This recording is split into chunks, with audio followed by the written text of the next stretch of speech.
ಹುಡುಗ ಅಂತ ಕೆಂಪೇಗೌಡರಿಗೆ ಶುಭ ಹಾರೈಸೋದಕ್ಕೆ, ಹಾಗೆ ನಮ್ಮ ನಿರ್ದೇಶಕರು ಕೂಡ ನೂರಾರು ಕನಸನ್ನ ಹೊತ್ತು ಬಂದಿರುವಂಥದ್ದು, ಸ್ಯಾಂಡಲ್ವುಡ್ನ ಕನಸಿನ ಬೆನ್ನೇರಿ ಬಂದಿದ್ದಾರೆ. ಅವ್ರಿಗೂ ಒಳ್ಳೇದಾಗ್ಲಿ. ಕೆಂಪೇಗೌಡರು ಸಾಫ್ಟ್ವೇರ್ ಇಂಜಿನಿಯರ್ ಪಾತ್ರದಲ್ಲಿ ಕಾಣಿಸ್ಕೊಂಡಿದ್ದಾರೆ ಸಿನಿಮಾದಲ್ಲಿ. ನಾ ಕೇಳ್ತಿದ್ದೆ ಕೆಂಪೇಗೌಡರ ಇದು ಯಾವ ಜಾನರ್ ಸಿನಿಮಾ ಅಂತ. ಸೈಕಲಾಜಿಕಲ್ ಥ್ರಿಲ್ಲರ್ ಕೂಡ ಹೌದು, ಸಸ್ಪೆನ್ಸ್ ಇದೆ, ಕಾಮಿಡಿ ಇದೆ, ಟ್ರಾಜಿಡಿ ಇದೆ, ಲವ್ ಇದೆ, ಸ್ಟಂಟ್ ಇದೆ. ಸೊ ಕೆಂಪೇಗೌಡರು ಇದ್ದಾರೆ ಅಂತ ಹೇಳಿದ್ರೆ ಜಾಸ್ತಿ ಕಾಮಿಡಿನ ಎಕ್ಸ್ಪೆಕ್ಟ್ ನಾವು ಮಾಡಿದ್ವಿ. ತಾರಾಗಣ ನೋಡಿದ್ರು ಕೂಡ ಹಾಗೆ ಅನ್ಸುತ್ತೆ. ಹರ್ಷಿಕಾ ಪೂರ್ಣಚ ಅವರು ಕೂಡ ಅಭಿನಯಿಸಿದ್ದಾರೆ. ಹರಿಸುಬ್ಬು ಅವರು ಇನ್ನೇನು ಕೆಲವೇ ಕ್ಷಣಗಳಲ್ಲಿ ಬರಲಿದ್ದಾರೆ. ತಬಲಾ ನಾಣಿ ಅವರಿದ್ದಾರೆ,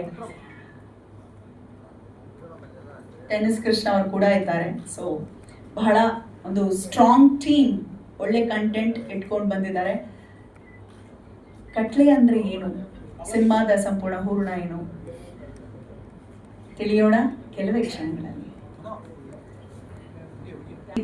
ದಿನೇಶ್ ಅಣ್ಣ ಬಾಲ ನಟನಾಗಿ ಬಹಳ ಚಿಕ್ಕ ವಯಸ್ಸಿಗೆ ಹೀರೋ ಪಾತ್ರವನ್ನ ಮಾಡಿದಂಥವ್ರು. ನೂರಾರು ಚಿತ್ರಗಳಲ್ಲಿ ಅಭಿನಯಿಸಿ ಕನ್ನಡ ಚಿತ್ರರಂಗದ ದಂತಕತೆ ಎನಿಸ್ಕೊಂಡಂತಹ ಹೆಮ್ಮೆಯ ಉಮೇಶ್ ಅಣ್ಣ ಅವರು ದೈಹಿಕವಾಗಿ ದೂರವಾಗಿದ್ರು, ಮನಸ್ಸಿಗೆ ಬಹಳ ಹತ್ತಿರವಾಗಿ ಸದಾ ಜೀವಂತವಾಗಿದ್ದಾರೆ. ಅವರ ಅಭಿನಯದ ಮುಖೇನ ಅವರನ್ನ ಸ್ಮರಿಸ್ಕೊಳ್ತಾ, ಬಹುಶಃ ನಮ್ಮ ಸಿನಿಮಾನೇ ಲಾಸ್ಟ್ ಸಿನಿಮಾ ಅನ್ಸುತ್ತೆ.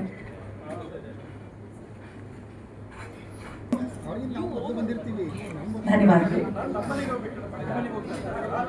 ಅಶ್ವಥ್ ನಾರಾಯಣ್ ಸರ್ ವೇದಿಕೆಯಲ್ಲೇ ಇರಬೇಕು. ಹಾಗೆ ಇರುವಂತ ಅಷ್ಟು ಬೃಹತ್ ಎತ್ತರದ ಕೆಂಪೇಗೌಡ ಪ್ರತಿಮೆ ಅಲ್ಲಿ ನಿಂತಿದೆ ಅಂತ ಹೇಳಿದ್ರೆ ಅದಕ್ಕೆ ನಮ್ಮ ಅಶ್ವಥ್ ನಾರಾಯಣ್ ಸರ್. ಕಟ್ಲೆ ಸಿನಿಮಾದ ಟ್ರೈಲರ್ ಅನ್ನ ಲಾಂಚ್ ಮಾಡಬೇಕಂತ. Thank you so much sir. Trailer ನೋಡೋಣ.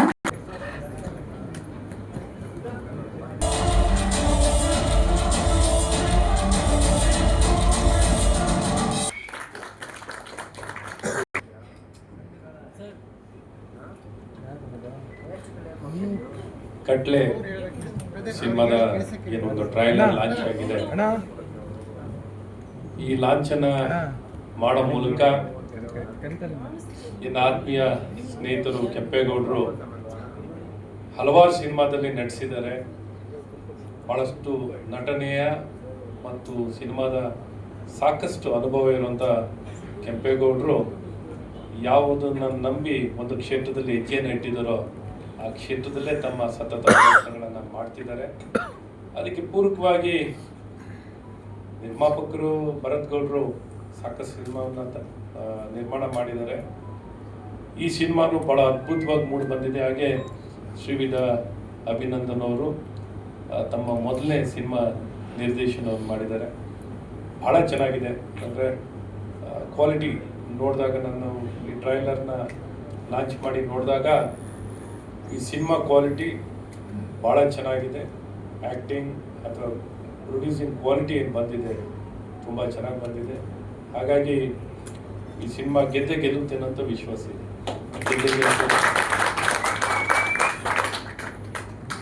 ಸ್ನೇಹಿತರಾದಂಥ ಶ್ರೀಧರ್ ಮ್ಯೂಸಿಕಲ್ ಬ್ಯಾಕ್ಗ್ರೌಂಡ್ ಮ್ಯೂಸಿಕಲ್ ಹಾಡು ಭಾಳ ಜೋರಾಗಿದೆ. ಸಂಹಿತಾ ಹೀರೋಯಿನ್ ಅವರಿದ್ದಾರೆ, ಅವ್ರಿಗೂ ಅಷ್ಟೇ ಫಸ್ಟ್ ಮೂವಿ ಅನಿಸುತ್ತೆ. So all the best. ಚೆನ್ನಾಗಾಗುತ್ತೆ. Very interesting film.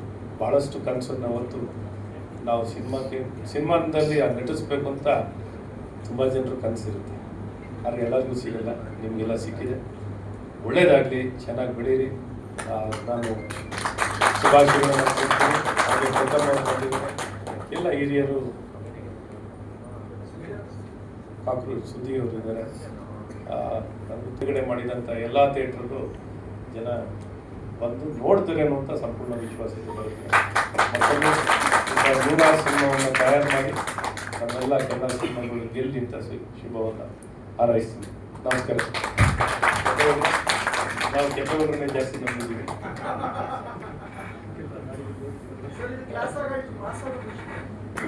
ಧನ್ಯವಾದಗಳು ಅಶ್ವಥ್ ನಾರಾಯಣ್ ಕಾರ್ಯಕ್ರಮಕ್ಕೆ ಬಂದಿದ್ದಕ್ಕಾಗಿ ಮತ್ತೊಮ್ಮೆ ನಮ್ಮ ಸಂಪೂರ್ಣ ಟೀಮ್ ವತಿಯಿಂದ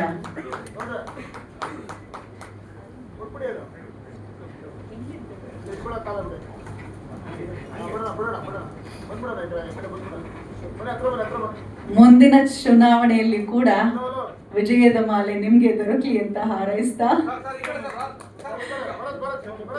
ಡಾಕ್ಟರ್ ಆಗ್ಬೇಕು ಅನ್ನೋ ಕಾರಣಕ್ಕೆ ಅವ್ರ ತಾಯಿ ತೀರ್ ಹೋದ್ರು ಕೂಡ ಎಕ್ಸಾಮ್ ಬರೆದು ಡಾಕ್ಟರ್ ಆಗ್ತಾರೆ.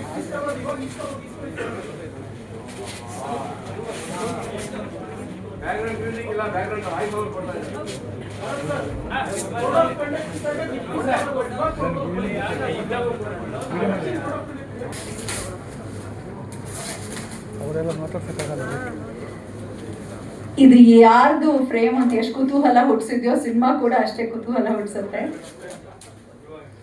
ಓ ಶ್ರೀಮತಿ ಮತ್ತು ಶ್ರೀ ಅಶ್ವಥ್ ನಾರಾಯಣ ಅವರು ಸೂಪರ್, ಎಷ್ಟು ಚೆನ್ನಾಗಿದೆ, ಲವ್ಲಿ.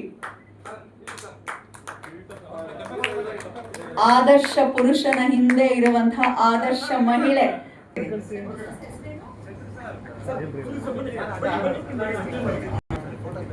Thank you. ಕೆಂಪೇಗೌಡರು ಎಲ್ಲಿದ್ರು?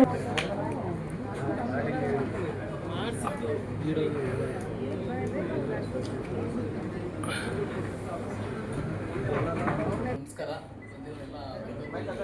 ದೊಡ್ಡವ್ರಿಗೂ ಹಿರಿಯರಿಗೂ ಎಲ್ರಿಗೂ ಮತ್ತು ನಮ್ಮ ಅಶ್ವಥ್ ಸರ್ಗೆ, ನಮ್ಮ ಪ್ರೊಡ್ಯೂಸರ್ ಸರ್ಗೆ, ಪ್ರಥಮನಿಗೆ, ಗಣೇಶನಿಗೆ, ಹಾಗೆ ನಮ್ಮ ಟೋಟಲ್ ಸುದ್ದಿ ಅಣ್ಣ, ಏನಾದರೂ ಯಾವುದೇ ಹೆಸರು ಬಿಟ್ಟಿದ್ರೆ ತಪ್ಪು ತಿಳ್ಕೊಬೇಡಿ. ಎಲ್ಲರಿಗೂ ನಮಸ್ಕಾರ. ಇವಾಗ ಮೇಡಮ್ ಅಲ್ಲಿ ಹೇಳಿದ್ರು ಏನು ಕಂಟೆಂಟ್ ಇದೆ ಅಂತ ಒಳಗಡೆ ಬರ್ತಾರೆ ಅಂದ್ಬಿಟ್ಟು. ಫಸ್ಟ್ ಆಫ್ ಆಲ್ ಕಟ್ಲೆ ಅನ್ನೋದೇ ಒಂದು ಕಂಟೆಂಟು. ಆವಾಗಿಂದ ನಾವು ಇದು ಸ್ಟಾರ್ಟ್ ಮಾಡಿದಾಗಿಂದ ಪ್ರತಿಯೊಬ್ಬರು ಕಟ್ಲೆ ಅಂದರೆ ಕೆಲವೊಂದು ಪ್ರಾಂತ್ಯಗಳಲ್ಲಿ ಬಾಗಿಲು ಕಟ್ಟೋ ತೆಂಗಿನಕಾಯಿ ಅಂತಾರಂತೆ, ಕೆಲವೊಂದು ಪ್ರಾಂತ್ಯಗಳಲ್ಲಿ ಬಂದ್ಬಿಟ್ಟು 11 ದಿನದ ಮೇಡಮ್ ಅವರು ಹೇಳಿದ್ರು ಹೌದು ತಿಥಿ ಅಂತಾರೆ. ಬಟ್ ಇದು ಯಾವುದು ಸತ್ಯ ಅಲ್ಲ, ಇದು ಯಾವುದು ಸತ್ಯ ಅಲ್ಲ. ಕಟ್ಲೆ ಅಂದರೆ ಒಂದು ಇಂಟ್ರೆಸ್ಟಿಂಗ್ ಪಾಯಿಂಟ್, ಅದೊಂದು ಅವಧಿ, ಒಂದು ಟೈಮ್ ಪೀರಿಯಡ್. ಅಂದರೆ ಪ್ರತಿಯೊಂದು ಜೀವರಾಶಿಗೂ ಒಂದು ಟೈಮ್ ಅನ್ನೋದು ಇರುತ್ತೆ, ಒಂದು ಎಂಡ್ ಅನ್ನೋದು ಒಂದು ಇರುತ್ತೆ. ಬಟ್ ಆ ಎಂಡು ಕರೆಕ್ಟಾಗಿ ಆಗಿಲ್ಲ ಅಂದರೆ ಆ ಒಂದು ಕಾಲಚಕ್ರದಲ್ಲಿ, ಈ ಕಟ್ಲೆ ಅನ್ನೋ ಒಂದು ಕಾಲಚಕ್ರದಲ್ಲಿ ಪ್ರತಿಯೊಂದೂ ಅಲ್ಲೇ ಸ್ಟಕ್ ಆಗುತ್ತೆ. ಈ ಒಂದು ಕಾನ್ಸೆಪ್ಟ್ ಮೇಲೆ ಈ ಕಟ್ಲೆ ಅನ್ನೋ ಒಂದು ಪದನ ನಾವು ಸರ್ಚ್ ಮಾಡಿ ಒಂದು ತೊಗೊಂಡ್ಬಂದ್ವಿ. ಕಟ್ಲೆ ಅಂದರೆ ಎಲ್ರಿಗೂ ಅದು ಹೇಳೋದು, ಸಿನಿಮಾದಲ್ಲಿ ಕಟ್ಲೆಗೆ 6ನೇ ತಾರೀಕು ಪ್ರತಿಯೊಬ್ಬರಿಗೂ ಪೂರ್ತಿಯಾಗಿ ಒಂದು ಇದು ಸಿಗುತ್ತೆ, ಉತ್ತರ ಸಿಗುತ್ತೆ. ಯಾಕಂದರೆ ಇವಾಗ ಹೇಳ್ಬಿಟ್ರೆ ಮಜಾ ಹೋಗ್ಬಿಡುತ್ತೆ. ಥಿಯೇಟ್ರಲ್ಲಿ 6ನೇ ತಾರೀಕು, ಫೆಬ್ರವರಿ 6ನೇ ತಾರೀಕು ನೋಡಿದಾಗ ಕಟ್ಲೆ ಅಂದರೆ ಏನು, ಕಟ್ಲೆ ಅಂದರೆ ಏನೇನಿದೆ, ಕಟ್ಲೆ ಬಂದ್ಬಿಟ್ಟು ಅಳಿಸುತ್ತೆ, ನಗಿಸುತ್ತೆ, ಕಾಡುತ್ತೆ, ಕಾಡಿಸುತ್ತೆ, ಕಡೆ ಬಂದು ಸಂದೇಶ ಕೊಡುತ್ತೆ ಮೇಡಮ್. 100% ಒಂದು ಹೊಸತನ ಕಾಡುತ್ತೆ. ಯಾಕಂದ್ರೆ ಎಲ್ಲ ಕಂಟೆಂಟ್ ಬೇಕು ಅಂತಾರೆ. ಬಟ್ 100% ಇದು ಹೊಸ ಕಂಟೆಂಟ್ ಅಂತ ನಾವು ಪ್ರೌಡಾಗಿ ಹೇಳ್ಕೊತೀವಿ.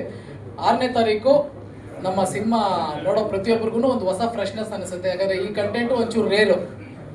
ನಾವು ಕಟ್ಲೆ ಅನ್ನೋ ಪದನೇ ಸುಮಾರು ಜನಕ್ಕೆ ಇವತ್ತಿಗೂ ಗೊತ್ತಿರಲಿಲ್ಲ. ಬಟ್ 6ನೇ ತಾರೀಕು ಬಂದ್ಬಿಟ್ಟು ಪ್ರತಿಯೊಬ್ಬರಿಗೂ ಅದಕ್ಕೊಂದು ಆನ್ಸರ್ ಸಿಗುತ್ತೆ ಅಂದ್ಕೊಂಡು ನಂಬಿದ್ದೀವಿ. ಕಟ್ಲೆ ಅಂದರೆ ಒಂದು ಕಾಲಚಕ್ರ, ಅದರಲ್ಲಿ ಬರೋ ಕೆಲವೊಂದು ವಿಶೇಷತೆಗಳನ್ನ ಇಟ್ಕೊಂಡು ಈ ಒಂದು ಕತೆ. ನಮಸ್ಕಾರ. ಮೊದಲನೇದಾಗಿ ನಮ್ಮ ಅಶ್ವಥ್ ನಾರಾಯಣ ಸಾಹೇಬರು ಹೋಗಿ ಕರೆದ ತಕ್ಷಣವೇ ಏನೂ ಕೇಳದೇನೆ ನಾನು ಬರ್ತೀನಿ, ಮಾಡ್ಕೊಡ್ತೀನಿ ಅಂತೇಳಿ ಬಂದರು. ಥ್ಯಾಂಕ್ ಯು ಸಾಹೇಬ್ರೆ, ನಾವು ಯಾವಾಗಲೂ ನಿಮಗೆ ಚಿರಋಣಿ. ಹಾಗೆ ನಮ್ಮ MLA ಸಾಹೇಬರು, ನಮ್ಮ ರವಿಕುಮಾರ್ ನಾನು ಫೋನ್ ಮಾಡಿದ ತಕ್ಷಣ ಕಾರ್ಡ್ ಕೊಡೋಕೆ ಬರ್ತೀನಿ ಅಂದರು. ಏನೂ ಬೇಡ, ನಾನು ಮಂಡ್ಯದಲ್ಲಿದ್ದೀನಿ, ಇಲ್ಲಿಗೆ ಬರ್ತೀನಿ, ನಾನು ಬರ್ತೀನಿ ಅಷ್ಟೇ, ನಾನು ಹಾರೈಸ್ತೀನಿ ಅಂದರು. ಇವತ್ತು ಬಂದಿದ್ದಾರೆ. Thank you Raveena, thank you so much. ಹಾಗೆ ನಮ್ಮೆಲ್ಲ ಕಲಾವಿದರು, ಕೂಡ ಆಗಮಿಸಿದ್ದಾರೆ. ಪ್ರಥಮಣ್ಣ, ನಮ್ಮ ಹುಡುಗ ಒಂದು ಪ್ರಾಮಾಣಿಕತೆಯಿಂದ ಸಿನಿಮಾ ಮಾಡಿದವ್ರಿಗೆ ನಾನು ಯಾವಾಗಲೂ ಸಪೋರ್ಟ್ ಮಾಡ್ತೀನಿ, ನಾನು ಇರ್ತೀನಿ ಅಂತಂದರು. ಬಂದಿದ್ದಾರೆ. Thank you Pratham sir. Cockroach ಸುದಿಯವರು, ಅವರು ಅಷ್ಟೇ ಪ್ರೀತಿಯಿಂದ ಕರೆದ ತಕ್ಷಣವೇ ಬಂದರು. Thank you. ಹಾಗೆ ನಮ್ಮ ಸಿನಿಮಾದಲ್ಲಿ ವರ್ಕ್ ಮಾಡೋದಂಥ ಎಲ್ಲ ಟೆಕ್ನಿಷಿಯನ್ಸ್. ನಮ್ಮ ಸಿನಿಮಾ ಯಾವಾಗಲೂ ಕೆಂಪೇಗೌಡ ಅಂದ ತಕ್ಷಣ ಏನಾಗುತ್ತೆ, ಒಂದೇನೋ ಸಣ್ಣ ಸಿನಿಮಾ ಮಾಡಿರ್ಬೋದೇನೋ, ಏನೋ ಈ ಥರದ್ದೇನೋ ಕೆಂಪೇಗೌಡ ಕಾಮಿಡಿ ಅನ್ನೋ ಒಂದು ಸುಮಾರಾಗಿರ್ಬೋದೇನೋ ಅಂತಂತಾರೆ. ನಿಜವಾಗ್ಲೂ ನನಗೆ ನಮ್ಮ ಭರತ್ ಗೌಡ್ರು, ನಮ್ಮ ಪ್ರೊಡ್ಯೂಸರ್ ಬಗ್ಗೆ ಹೇಳಬೇಕು ಅಂದರೆ, ಒಂದು ದೊಡ್ಡ ಸಿನಿಮಾ ಮಾಡಿಕೊಟ್ಟಿದ್ದಾರೆ ನನಗೆ. ಥ್ಯಾಂಕ್ ಯು ಭರತಣ್ಣ. ಯಾಕೆಂದರೆ ಈ ಸಿನಿಮಾಗೆ ಬೇಕಾದಂಥ ಅಷ್ಟೂ ಕೊಟ್ಟು ಒಂದು ದೊಡ್ಡ ಬಜೆಟಲ್ಲಿ ಒಬ್ಬ ಕಾಮಿಡಿಯನ್ನ ಹೀರೋ ಮಾಡಿದ್ದೀರಾ. ಕಾಮಿಡಿಯನ್ನ ಹೀರೋ ಮಾಡೋದಕ್ಕೆ ಒಂದು ತಾಕತ್ತು ಬೇಕು, ಅದು ನಿಮ್ಮಲ್ಲಿದೆ. ತುಂಬ ಚೆನ್ನಾಗಿ ಸಿನಿಮಾ ಮಾಡಿಕೊಟ್ಟಿದ್ದೀರಿ. ಥ್ಯಾಂಕ್ ಯು ಅಣ್ಣ. ಖಂಡಿತ ನಮ್ಮ ಕನ್ನಡ ಜನತೆ ಒಳ್ಳೆ ನಮ್ಮ ಸಿನಿಮಾಗೆ ಸಪೋರ್ಟ್ ಮಾಡೇ ಮಾಡ್ತಾರೆ. ಇನ್ನು ಸಿನಿಮಾ ಬಗ್ಗೆ ಹೇಳಬೇಕು ಅಂದರೆ, ಇದರಲ್ಲಿ ನನ್ನ ಕ್ಯಾರೆಕ್ಟರ್ ಬಂದು ಸಾಫ್ಟ್ವೇರ್ ಇಂಜಿನಿಯರ್. ಇವನು ನಿಮ್ಮೆಲ್ಲರಿಗೂ ಗೊತ್ತಿರುತ್ತೆ, ಸಾಫ್ಟ್ವೇರ್ ಇಂಜಿನಿಯರ್ ಅಂದ ತಕ್ಷಣ ಸೋಮವಾರದಿಂದ ಶುಕ್ರವಾರದವರೆಗೂ ಫುಲ್ಲು ಪ್ರೆಸರಲ್ಲಿ ವರ್ಕ್ ಮಾಡ್ತಾರೆ. ಅದಾದಮೇಲೆ ಫುಲ್ ಟ್ರಿಪ್ಪಲ್ಲಿ ಇರ್ತಾರೆ, ಶನಿವಾರ ಭಾನುವಾರ ಟ್ರಿಪ್ಪಲ್ಲಿ ಇರ್ತಾರೆ. ಸೊ ಟ್ರಿಪ್ಗೆ ಹೋದಾಗ ಏನಾಗುತ್ತೆ, ಅಲ್ಲಿ ನಡೆಯುವಂಥ ಕಥೆಗಳು, ಘಟನೆಗಳು, ಅದೇ ಸಿನಿಮಾ. ಹಂಗಂದ ತಕ್ಷಣ ಅಲ್ಲಿ ಹೋಗಿ ಏನೋ ಪ್ರಾಬ್ಲಮ್ ಆಯ್ತಾ, ಲವ್ವನ್ ಏನಾರು ಆಯ್ತಾ, RR ಇದೆಯಾ? ಸೊ RR ಇದೆ, ಬಟ್ RR ಸಿನಿಮಾ ಅಲ್ಲ. ಒಂದು ಸಸ್ಪೆನ್ಸು ಸೈಕಾಲಜಿಕಲ್ ಥ್ರಿಲ್ಲರ್ ಇದೆ, ಹಂಗಂತ ಸಸ್ಪೆನ್ಸು ಸೈಕಾಲಜಿಕಲ್ ಥ್ರಿಲ್ಲರು ಅಲ್ಲ. ಕಾಮಿಡಿ ಬೇಕು. ಕೆಂಪೇಗೌಡ ಅಂದಮೇಲೆ ಕಾಮಿಡಿ ಇದ್ದೇ ಇರುತ್ತೆ, ಕಾಮಿಡಿ ಬೇಕು. ಅದಕ್ಕೆ ತಬ್ಲಾ ನಾಣಿಯವರು ಇದ್ದಾರೆ, ಟೆನ್ನಿಸ್ ಕೃಷ್ಣ ಅವರು ಇದ್ದಾರೆ, ಪವನ್ ಅವರು ಇದ್ದಾರೆ, ಕರಿಸುಬ್ಬಣ್ಣ ಇದ್ದಾರೆ, ನಾನಿದ್ದೀನಿ, ಗಣೇಶ್ ರಾವ್ ಅವರು ಇದ್ದಾರೆ, ಎಲ್ಲ ಕಾಮಿಡಿ ದಂಡೆ ಇದೆ. ಹರೀಶ್ ರಾಜ್ ಅವರು ಎಲ್ಲರೂ, ಅಷ್ಟು ಜನ ಇದ್ಮೇಲೆ ಕಾಮಿಡಿ ಇದ್ದೇ ಇರುತ್ತೆ. ಹಾಗಂತ ಕಾಮಿಡಿ ಸಿನಿಮಾನೂ ಅಲ್ಲ. ಏನಪ್ಪ ಇವನು ಅದು ಅಲ್ಲ ಇದು ಅಲ್ಲ, ಯಾವ ಜಾನರ್ ಸಿನಿಮಾ ಅಂತ ನೀವು ಕೇಳೋದಾದ್ರೆ ನಾನು ಒಂದೇ ಮಾತಲ್ಲಿ ಹೇಳ್ತೀನಿ. ಮದುವೆ ಮನೆಯಲ್ಲಿ ಊಟಕ್ಕೆ ಹೋಗ್ತೀವಿ, ಉಪ್ಪಿನಕಾಯಿಂದ ಒಬ್ಬಟ್ಟವರೆಗೂ ಎಲ್ಲ ಇರುತ್ತೆ. ಅದೇ ಥರ ನಮ್ಮ ಸಿನಿಮಾ ಪ್ಯಾಕೇಜು ಒಂದು ಒಳ್ಳೆ ಪ್ಯೂರ್ ಲವ್ ಸ್ಟೋರಿ, ಒಂದು ಒಳ್ಳೆ ಸೆಂಟಿಮೆಂಟು, ಕ್ಲೈಮ್ಯಾಕ್ಸಲ್ಲಿ ಒಂದು ಅರ್ಧ ಗಂಟೆ ಅಂತೂ ಪ್ರತಿಯೊಬ್ಬರು ಅಳ್ತೀರಾ. ಅದು ನಾನು ಇವತ್ತೇ ಬರ್ಕೊಡ್ತೀನಿ, ಎಲ್ಲರೂ ಅಳ್ತೀರಾ, ಅಳದೆ ಬರಲ್ಲ. ಆಮೇಲೆ ಸಿನಿಮಾ ತುಂಬ ಪ್ರಾಮಿಸಂಗ್ ಮಾಡಿದ್ವಿ, ತುಂಬ ಚೆನ್ನಾಗಿದೆ, ಎಲ್ಲರೂ ಖುಷಿ ಆಗುತ್ತೆ.